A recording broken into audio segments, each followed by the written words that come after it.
हाम्रो समाजमा अहिले एउटा कलाकारले दिएको अभिव्यक्तिको कारण उसको करियर खत्म हुन्छ। दोष मात्र लाग्दा दोष प्रमाणित हुनुभन्दा अगाडि नै उसलाई सामाजिक रूपमा बहिष्कार गरिन्छ। नेपालमा यो अहिले भिडतन्त्रको रूपमा उदाउँदैछ।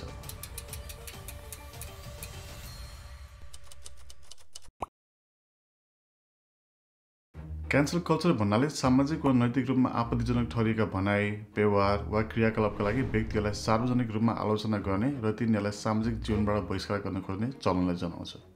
यो विशेष गरी सोसल मिडियामा देखिने प्रवृत्ति हो। सोसल मिडिया मार्फत ती व्यक्तिहरूको आलोचना गरिन्छ र सार्वजनिक रूपमा उनीहरूलाई बहिष्कार गर्न आह्वान गरिन्छ। अहिले नेपालमा यो प्रवृत्ति तीव्र गतिमा फैलिएको छ र यसले धेरैजसो चर्चित अनुहारहरूलाई लक्षित गर्छ। यो कहिलेकाहीँ जनताको न्याय जस्तो देखिए पनि साधारण शब्दमा भन्नुपर्दा यो एउटा नयाँ भिडतन्त्र हो जसले स्वतन्त्रतामाथि नै खतरा पुर्याइरहेको छ। दिन प्रतिदिन के बोल्न हुने के बोल्न नहुने भन्ने लिस्ट लामो हुँदैछ नेपालमा। सन्दीप छेत्रीको वाट द फ्लप भन्ने कमेडी सोमा पल सले आफू जेल पर्दाको कथा सुनाउँदै गर्दा दुवैजना एकदमै हाँसिरहेको देखियो। यसपछि सामाजिक सञ्जालमा नाबालिग यौन दुराचार जस्तो गम्भीर मुद्दालाई समेत कमेडीमा प्रयोग गरियो भन्दै व्यापक विरोध सुरु भयो।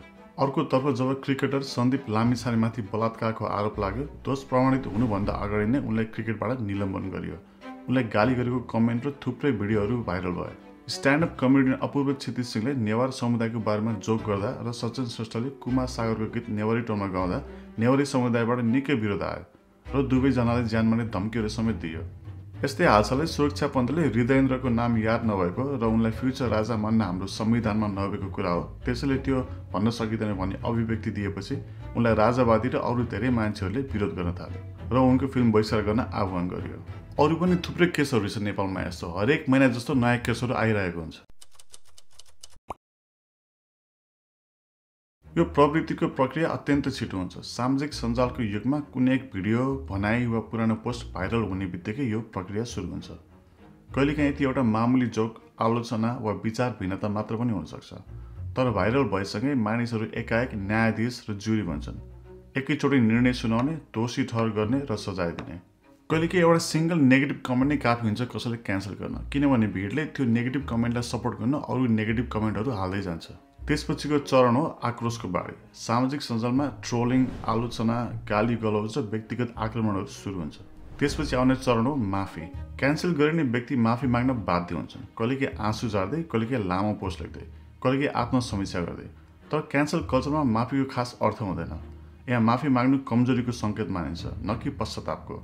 मानिसहरू भन्छन् अब ढिलो भइसक्यो, यो त ड्यामेज कन्ट्रोल वा नाटक मात्र हो, यो मान्छे नै ठिक छैन। सामाजिक सञ्जालमा चल्ने यो प्रक्रिया न्याय प्रणाली जस्तो हुँदैन। यो पब्लिक ट्रायल हो जहाँ न प्रमाण चाहिन्छ न प्रक्रिया, न त दुवै पक्षले भनेर सुन्ने अवसर दिन्छ, न अपिल गर्ने अधिकार। एकपछि र भावनामा आधारित निर्णय हुन्छ जुन भिडको मनोविज्ञानले चलाउँछ, जसले कहिले आवेगमा, कहिले आक्रोशमा र कहिले मनोरञ्जनका लागि पनि कुनै व्यक्तिले क्यान्सल गरिदिन्छ। क्यान्सल कल्चरको मूल भावना सायद न्याय हो, गलतलाई चिनाउने, उत्तरदायित्व बनाउने र सुधारको बाटो देखाउने। तर जब यो प्रक्रिया व्यक्तिगत आक्रमण, सामाजिक बहिष्कार र भावनात्मक यात्रामा परिणत हुन्छ, तब त्यो न्याय होइन, मब मेन्टालिटी हुन जान्छ, या भनौँ भिडतन्त्र। यस्तो प्रवृत्तिले खास समस्याको समाधान गर्दैन, तर व्यक्तिलाई डर लाग्नुपर्ने, चुप लाग्नुपर्ने संस्कार र खालि सतर्क मात्र भइराख्नुपर्ने व्यवहारतर्फ धकेल्छ।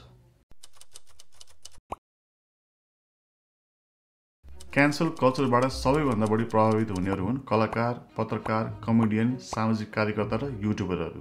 यिनको काम नै विचार व्यक्त गर्नु हो, तर आजकल एउटा मजाक, एउटा अभिव्यक्ति वा एउटा भिडियो नै आक्रोशको कारण बन्न सक्छ। सामाजिक सञ्जालमा आलोचना, गाली र बहिष्कारको लहर चल्छ, जसले उनीहरूको करियर, छवि र मानसिक स्वास्थ्यमा गहिरो असर पार्न सक्छ। यो प्रवृत्तिले सेलिब्रिटीमा मात्र सीमित छैन, साधारण मान्छेहरू पनि आफ्नो विचार व्यक्त गर्न डराउन थालेका छन्। एउटा स्ट्याटस अथवा एउटा भिडियो नै उनीहरूको इमेज खराब गर्न काफी छ। मानिसहरूले बोल्नु अघि 100 पटक सोच्न थालेका छन्। यो भन्यो भने ब्याकलस त आउने होइन।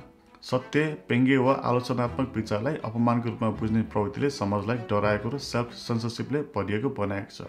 मतलब आफ्नो विचार आफैले दबाउने काम, जुन दीर्घकालमा लोकतन्त्र र सृजनात्मकताका लागि खतरनाक हो, किनकि मान्छेहरू नयाँ सोच र विचार व्यक्त गर्न डराउनु पर्ने अवस्था छ। यसले सोसाइटीमा रिभोल्युसन लिएर आउँदैन, बरु फिलोसफी, आर्ट र आइडियाजलाई जन्माउनुभन्दा अगाडि नै मार्छ। कुनै पनि कुरामा बााउन्ड्रीलाई पुश नगरेसम्म सफलता हासिल हुँदैन। क्यान्सल कल्चर भन्ने शब्द भर्खर जन्मिएको जस्तो लागे पनि यसको जरा हाम्रो समाजमा धेरै पहिलेदेखि नै गाडिएको छ।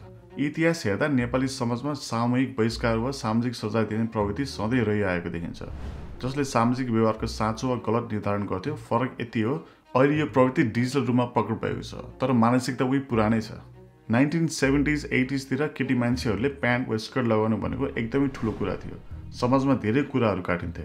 पुरानो जमानामा विधुवाहरूले नयाँ सम्बन्ध अथवा पुनर्विवाह गर्ने कल्पना पनि गर्न सक्दैनथे, समाजमा तिरस्कृत हुने डरले, किनकि उनीहरूले आफ्नो व्यक्तिगत चाहना भन्दा पनि समाजको मर्यादा ठुलो ठान्थे। यी सबै समाजको लागि नयाँ विचारहरू थिए। मान्छेहरूलाई यस्तो कुराहरू पच्दैन थियो। यी क्यान्सल कल्चरका घटनाहरू डिजिटल युगभन्दा अगाडिको रूप हुन्। पहिला यस्तो बहिष्कार चोकमा गफ र गाउँको कुराकानीसम्म सीमित हुन्थ्यो। अहिले भने ट्विटर, फेसबुक र युट्युब कमेन्ट सेक्सनमा देखिन्छ। पहिले गाली घाँटीमा हुन्थ्यो, अहिले स्क्रिनमा छ, तर प्रभाव उस्तै छ। प्रश्न उठ्छ कि हामी नयाँ सोचलाई स्वीकार गर्छौँ वा फरक सोच हुने बित्तिकै त्यसलाई दबाउनेतिर लाग्छौँ। यो भिडियो उनीले दिएको अभिव्यक्ति, उनीहरूको व्यवहार जायज हो भन्न र उनीहरूलाई सपोर्ट गर्न बनाएको भिडियो होइन, तर स्वतन्त्र अभिव्यक्ति दिन पाउनुपर्छ र त्यसको विरोध पनि गर्न पाउनुपर्छ। क्यान्सल कल्चरको मूल उद्देश्य गलत बोलेका वा व्यवहार गर्नेहरूलाई जिम्मेवार बनाउने हो। यो सामाजिक सुधारको एक माध्यम पनि हो, जहाँ जनताले आवाज उठाएर अन्यायको विरोध गर्छन्। तर समस्या तब हुन्छ जब यो प्रक्रिया सुधार होइन, सजायको माध्यम बन्छ।